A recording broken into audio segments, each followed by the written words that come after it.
Hello बच्चों, कैसे हो आप सब। उम्मीद करता हूँ सब बढ़िया होंगे। जैसा कि आप देख रहे हैं क्लास 10th की क्लासेस हमारी चल रही हैं और क्लास 10th का पहला चैप्टर आज 2-3 दिनों पहले से ही स्टार्ट हो चुका है। क्लास 10th की इस क्लास में आज हम क्या बातचीत करने वाले हैं जरा गौर करिएगा। क्लास 10th की ये क्लास आज आपके लिए होगी खास, क्योंकि आज हम करेंगे कैरेक्टरिस्टिक्स ऑफ केमिकल रिएक्शन पर बात। आज की इस क्लास में हमें क्या सीखना है जरा गौर करिएगा। आज की क्लास बहुत इंपॉर्टेंट है। रीजन इंपॉर्टेंस का रीजन क्या है? इंपॉर्टेंट इसलिए है क्योंकि आज हम ये पढ़ेंगे कि अगर कहीं कोई केमिकल रिएक्शन हो रहा है तो हमको कैसे पता चलेगा। सबसे ज्यादा जरूरी ये समझना है। अभी तक इसके पहले की क्लास में 2 लेक्चर हमारे हो चुके हैं, जैसा कि आप देख रहे हैं 3rd लेक्चर हमारा चल रहा है। फर्स्ट लेक्चर में हमने इस चैप्टर का ओवरव्यू आपको समझाया था, यानी कि इस चैप्टर के पूरे कॉन्सेप्ट के बारे में डिटेल में बातचीत हुई थी और यह भी डिस्कस हुआ था कि इस चैप्टर में हम क्या क्या पढ़ेंगे। आज फिर सेकंड क्लास जो हमारी हुई उसमें हम केवल रिएक्शन के बारे में बताए। रिएक्शन क्या होता है, रिएक्शन क्यों होता है, रिएक्शन कहां होता है, रिएक्शन कितना होता है, रिएक्शन कैसे होता है, रिएक्शन में कौन पार्टिसिपेट करता है, प्रोडक्ट क्या है, रिएक्टेंट क्या है, कैटलिस्ट क्या है, और उसके साथ साथ प्रमोटर, पॉइजन, इनहिबिटर, इस तरह की तमाम विषयों पर चर्चा करते हुए केमिकल रिएक्शन और केमिकल इक्वेशन में डिफरेंस भी बताया था। आज की क्लास में हम डिस्कस करेंगे 3rd लेक्चर में कैरेक्टरिस्टिक्स ऑफ केमिकल रिएक्शन के बारे में। इसका मतलब ये है, पहले तो ये समझो कि टॉपिक की मीनिंग क्या है, ये क्यों पढ़ रहे हैं। इससे हमें ये जानकारी होगी कहीं पर कोई केमिकल रिएक्शन अगर हो रहा है तो हमें कैसे पता चलेगा कि केमिकल रिएक्शन हो रहा है। जैसे एक छोटा सा एग्जांपल, कहीं आग लग जाए तो हमें कैसे पता चलता है आग लगी? टेम्परेचर बढ़ने लगता है एटमॉस्फेयर का। कहीं और क्या होता है, टेम्परेचर के साथ साथ तमाम तरह की चीजें हो जाती हैं। जैसे टेम्परेचर बढ़ने लगता है, लोग भाग रहे हैं बल्टी लोटा लेकर के, एम्बुलेंस आ रही है, फायर ब्रिगेड दौड़ रही है। इससे हमें समझ में आता है कि आग का लेवल क्या है, यानी रेट ऑफ केमिकल रिएक्शन क्या है। इसी से हम यहां भी एनालिसिस करेंगे कि वो कौन सी चीजें हैं जो रिएक्शन में हो और जिससे हमें यह पता चल जाए कि वहां रिएक्शन हो रहा है। तो चलिए इसी के साथ हम आज की क्लास शुरू करते हैं, जहां हम आपसे करेंगे आज की इस क्लास में बात chemical reactions and equation chapters के अंतर्गत। और यहां पर देखिए कैरेक्टरिस्टिक्स ऑफ केमिकल रिएक्शंस ये टॉपिक है। इसको हम प्रॉपर्टीज ऑफ केमिकल रिएक्शंस भी कह सकते हैं। तो चाहे कैरेक्टरिस्टिक कहिए चाहे प्रॉपर्टी कहिए, दोनों बात सेम है। तो पहले पॉइंट में हम प्रोसीड करते हैं और देखेंगे कि पहला पॉइंट क्या कहता है। जो फर्स्ट पॉइंट आपको दिखाई दे रहा है, इस फर्स्ट पॉइंट पे हम क्या बात करेंगे। पहला पॉइंट है बेटा गैस इवोल्यूशन। यहां से देखिए ये फर्स्ट पॉइंट है। गैस इवोल्यूशन का मतलब होता है, इसको आप देखेंगे बुक में आपके इवोल्यूशन ऑफ गैस नाम से टॉपिक होगा। इवोल्यूशन ऑफ गैस का मतलब होगा कि अगर कहीं पर कोई केमिकल रिएक्शन हो रहा है तो इसका मतलब वहां से गैस इवॉल्व होगी। अगर कहीं पर गैस का इवोल्यूशन हो रहा है तो इससे ये डिटेक्शन हो जाएगा कि वहां केमिकल रिएक्शन हो रहा है। केमिकल रिएक्शन का होना और गैस का इवोल्यूशन ये दोनों एक दूसरे के डायरेक्टली प्रोपोर्शनल, यानी कि अगर आपने किसी 2 चीजों को मिलाया, 3 चीजों को मिलाया और कोई गैस बनने लगी, गैस निकलने लग जाए, तो इसको देखकर हम ये समझ जाते हैं कि वहां केमिकल रिएक्शन हो रहा है। यानी गैस का इवोल्यूशन होना इसका मतलब कि केमिकल रिएक्शन का होना। जैसे a gas may be released during the reaction which can be observed as bubbles, यानी कि अगर किसी केमिकल रिएक्शन में गैस का इवोल्यूशन हो रहा है, गैस निकल रही है, तो हमको पता कैसे चलेगा? बुलबुला बुलबुला बुलबुला बुलबुला कैसे बनेगा? यानी कि जो रिएक्शन आपने कराया उसमें जो पानी होगा, जो लिक्विड होगा, जो आपका सॉल्वेंट मटेरियल है, उसमें छोटे छोटे बुलबुले बन रहे होंगे, बुलबुले बन रहे होंगे, फूट रहे होंगे, बन रहे होंगे, फूट रहे होंगे। इससे हम ये समझ पाएंगे कि कोई ना कोई गैस इस रिएक्शन में बाहर निकल रही है। आपके सिलेबस में तो इसकी तमाम तरह की एक्टिविटीज भी हैं, जो एक्टिविटी सीरीज के अंतर्गत हम आपको पढ़ाएंगे। तो एक बात हमें समझ में आई कि अगर कहीं पर गैस निकलेगी तो हमें पता चलेगा वो केमिकल रिएक्शन। दूसरी बात है कि फॉर्मेशन ऑफ प्रेसिपिटेट। इसका मतलब अगर पीपीटी क्या होती है? ए सॉलिड में form when liquids are combined during a chemical reaction, यानी कि 2 या 2 से अधिक लिक्विड सब्सटेंस को या केमिकल स्पीसीज को जब हम आपस में कंबाइन करते हैं तो एक सॉलिड सब्सटेंस बनता है, उसी को हम प्रेसिपिटेट कहते हैं। यानी किसी केमिकल रिएक्शन में अगर कोई सॉलिड सब्सटेंस बन रहा है और नीचे की तरफ बैठ रहा है तो वो वहां पर भी हम समझ जाएंगे कि केमिकल रिएक्शन हो रहा है। तीसरी बात है कि change in colour. Change in colour का मतलब कि अगर कलर में चेंजेस आ जाए, यानी कि रिएक्शन जब आपने कराया तो रिएक्टेंट का कलर कुछ और हो और जो प्रोडक्ट बन रहा उसका कलर कुछ और हो जाए, तो इसका मतलब भी क्या हुआ? केमिकल रिएक्शन हो रहा है। The new substances may be a different colour from the original substance, यानी जो ओरिजिनल सब्सटेंस था उससे जो नया बना उसका कलर बिल्कुल डिफरेंट होगा। अगर ऐसा है तो वह क्या हुआ, केमिकल रिएक्शन हो रहा है। नेक्स्ट पॉइंट है चेंज इन टेम्परेचर। टेम्परेचर का मतलब अगर तापमान में परिवर्तन आता है, टेम्परेचर किसी रिएक्शन के दौरान चेंज हो जाता है, हीट एनर्जी या तो दे जा रही या तो बाहर निकल रही हो, ऐसी सिचुएशन में भी केमिकल रिएक्शन हो रहा है।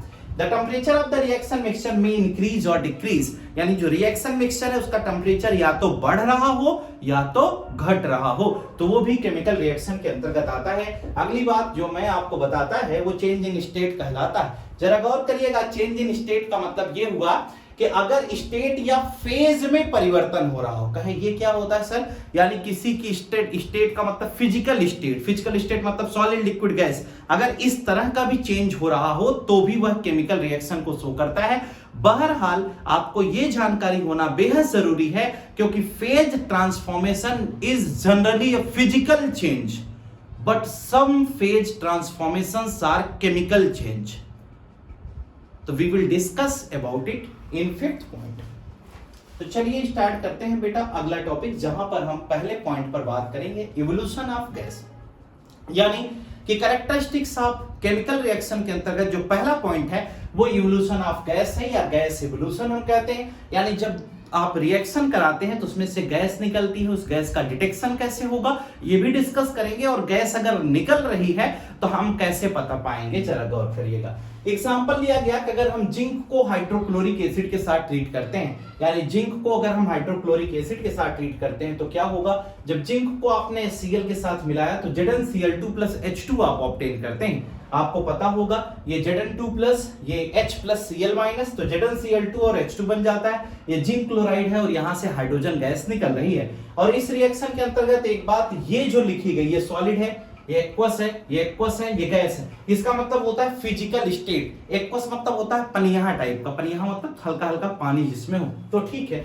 ये बात आपको समझ में आ जानी चाहिए। तो चलिए इसमें और बात कर लेते हैं आपसे कुछ खास। देखिए हमने कहा कि अगर हम जिंक को HCl के साथ मिलाते हैं तो ये जिंक क्लोराइड ये मेन प्रोडक्ट है और ये H2 गैस बाहर निकल रही है। इसको हम इस तरह के एरो से दिखाते हैं, यानी ये जो आपको ऊपर में एरो दिखाई दे रही है इसका मतलब होता है गैसियस इवोल्यूशन, कहें ठीक है। और साथ साथ हमें समझ में आया कि zinc reacts with hydrochloric acid, hydrogen gas is produced and release as bubbles. अच्छा ठीक है, इसमें कहा गया कि जो हाइड्रोजन गैस इसमें बन रही है उसको अगर हम चेक करना चाहें तो हम माचिस की तीली जलाकर ट्यूब के मुंह पर लगाएं, पॉपअप साउंड पाएं, हाइड्रोजन गैस का डिटेक्शन मार्केट में लोगों को बताएं। यानी कि कभी भी हाइड्रोजन गैस का इवोल्यूशन किसी केमिकल रिएक्शन में हो रहा है तो ऐसी सिचुएशन में अगर आप माचिस की तीली जलाकर उसके मुंह पे लगाएंगे तो पॉपअप साउंड पाएंगे और थोड़ा सा लाइटिंग भी होगी, और इससे आप ये एनालिसिस कर सकते हैं कि जो गैस निकली वो हाइड्रोजन थी। किसी रिएक्शन में अगर CO2 गैस निकल रही है तो माचिस की तीली उसके मुंह पर लगाएं, माचिस की तीली बुझा के वापस आ जाएं, इसका मतलब वह केमिकल रिएक्शन में कार्बन डाइऑक्साइड बाहर निकल रही थी, क्योंकि बर्निंग के लिए ऑक्सीजन की रिक्वायरमेंट होती है। ऑक्सीजन कंबशन को सपोर्ट करता है और CO2 कंबशन को सपोर्ट नहीं करता, इसलिए अगर किसी केमिकल रिएक्शन में ट्यूब से CO2 गैस बाहर निकलेगी, माचिस की तीली CO2 के मुंह पर लगाएंगे, यानी जो ट्यूब के मुंह पर लगाएंगे तो कार्बन डाइऑक्साइड के कांटेक्ट में माचिस जलती हुई जब आएगी तो जलती हुई माचिस बुझ जाएगी। इससे हम पता लगा लेंगे कि जो गैस निकल रही थी वो गैस CO2 थी, ठीक है। तो दो गैस का आपको केमिकल टेस्ट भी इसी के साथ हमने बता दिया, इस साल बोर्ड के एग्जाम में आया हुआ था। Second topic, formation of precipitate, यानी कि किसी भी केमिकल रिएक्शन के दौरान प्रेसिपिटेट अगर बन रहा हो तो वह भी हमारा क्या कहलाएगा, वह भी हमारा एक केमिकल रिएक्शन के दौरान आता है, यानी कि वह भी केमिकल रिएक्शन के अंतर्गत प्रॉपर्टीज में कंसीडर किया जाएगा। फॉर्मेशन ऑफ प्रेसिपिटेट का मतलब कि कुछ सॉलिड मटेरियल बच जाए, जैसे हमने कहा दो या दो से अधिक चीजों को आपस में मिलाने के बाद अगर हम कुछ सॉलिड मटेरियल पा रहे हैं, यानी कि प्रोडक्ट में कुछ सॉलिड सब्सटेंस ऑब्टेन कर रहे हैं, तो इसका मतलब वह भी एक केमिकल रिएक्शन ही है। तो बेटा अगर वह भी एक केमिकल रिएक्शन है तो जैसे reaction of silver nitrate with sodium chloride, यानी कि AgNO3 ये सिल्वर नाइट्रेट है, NaCl के साथ इसका ट्रीटमेंट कराएंगे। अब हम जानते हैं कि Ag प्लस बनता है और ये NO3 माइनस, यानी कि यहां से ये Na+ और ये Cl-, ये डबल डिस्प्लेसमेंट जैसी प्रोसेस होती है NaNO3 के साथ AgCl के साथ, और यहां से AgCl सॉलिड फॉर्म में मिला और NaNO3 एक्वस फॉर्म में। और इस AgCl का जो कलर है यह कैसा होता है, व्हाइट, यानी कि व्हाइट प्रेसिपिटेट के रूप में सिल्वर क्लोराइड नीचे की तरफ जाकर बैठ जाता है। यह प्रैक्टिकल आप लैब में कर सकते हैं।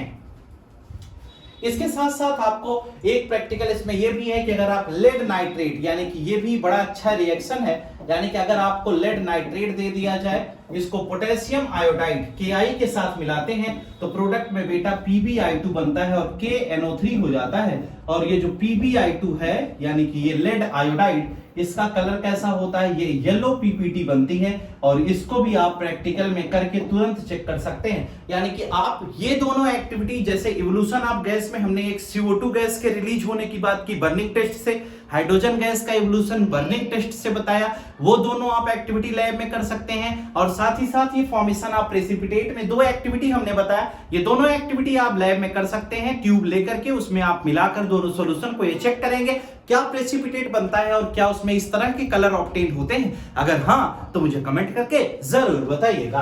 आप अपने स्कूल में जहां कहीं भी आप कनेक्टेड हैं, पढ़ रहे हैं, वहां पर इन दोनों एक्टिविटीज को आप चेक करके देखिए। आप अपने टीचर की मदद से एक्टिविटी करिए, आपको रिजल्ट जरूर ऑब्टेन होगा और हमें बताइएगा। अगले नंबर पे हमारे पास अगला टॉपिक है जिसकी बात हम कर रहे हैं, उसका टॉपिक का नाम है चेंज इन कलर। तो जरा गौर करिएगा, चेंज इन कलर में हम आपको क्या बताने वाले हैं। चेंज इन कलर जो हमारा टॉपिक है उसमें हम क्या पढ़ेंगे, इसको मैं आपको समझाता हूं। 1 मिनट।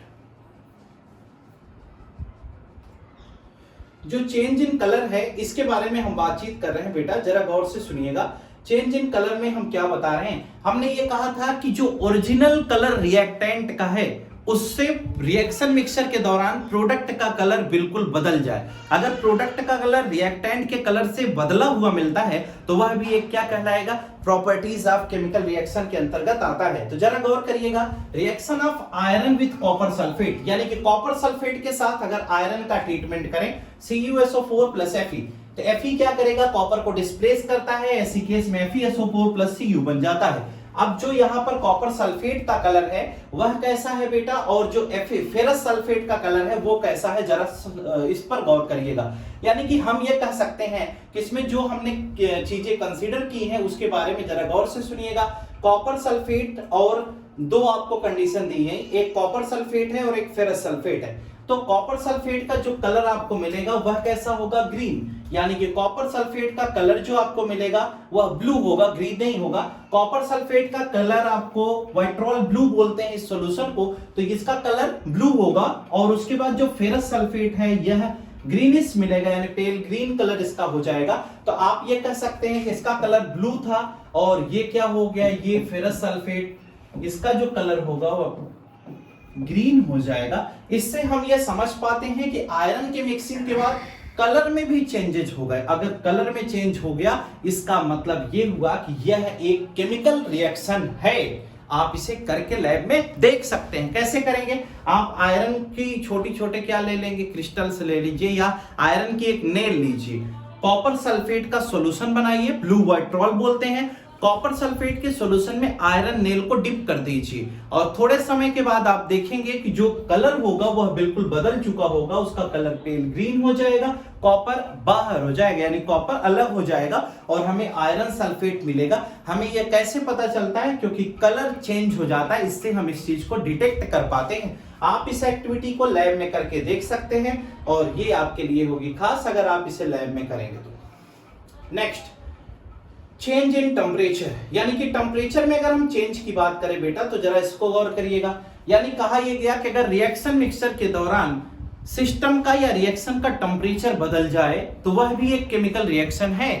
यानी रिएक्शन मिक्सचर का टेम्परेचर बदल जाए तो वह केमिकल रिएक्शन है। कैसे कहें, जैसे CaO है, ये क्विक लाइम है, अगर इसमें वाटर का एडिशन कर दें तो ये CaOH का होल ट्वाइस बन जाता है। जो CaOH का होल ट्वाइस बनता है इसे कैल्शियम हाइड्रोक्साइड कहते हैं और इस दौरान हीट एनर्जी क्या हो रही है, बाहर निकल रही है। जैसे आपके घरों में कभी भी रंगाई पोताई का काम चलता है तो सिचुएशन में हम क्या करते हैं, मार्केट से खड़िया चूना ले आते हैं, क्विक लाइम बोरी में भर के आता है और उसको बड़ी सी नाद में हम पानी भर के क्या करते हैं, क्विक लाइम को डाल देते हैं। जब हम चूने को उसमें डालते हैं तो बहुत ज्यादा हीट एनर्जी जनरेट होती है, चूना पूरा बहुत तेजी से उबलने लगता है, गर्म हो जाता है, और ऐसे में क्या होता है कि हीट बहुत ज्यादा रिलीज होती है, और कुछ समय के बाद जब हम उसे छोड़ देते हैं तो CaOH का वोल्टवाइज यानी कैल्शियम हाइड्रोक्साइड का सॉल्यूशन बनता है और उसमें से हीट एनर्जी बाहर निकल जाती है। इसका मतलब कि इस रिएक्शन के दौरान टेम्परेचर में बदलाव हुआ, यानी कि हीट एनर्जी बाहर निकल रही है। जिस किसी रिएक्शन में हीट एनर्जी बाहर निकलती है, ऐसे रिएक्शन को हम एक्सोथर्मिक रिएक्शन कहते हैं। एक्सो मतलब होता है बाहर निकलना,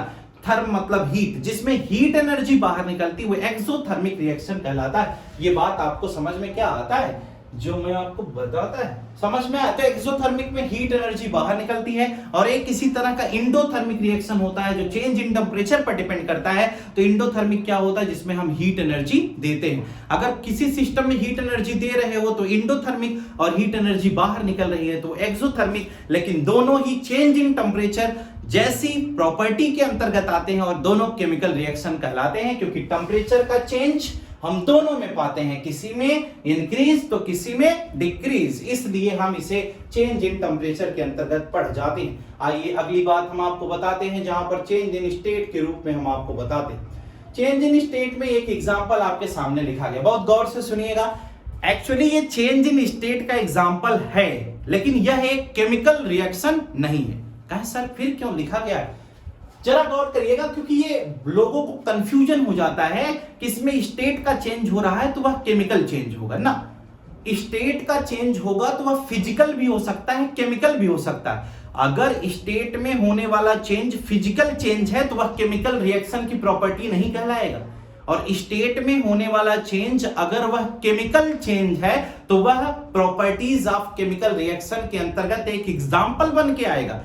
यहां पर जो लिखा गया चेंज इन स्टेट का मतलब किसी केमिकल रिएक्शन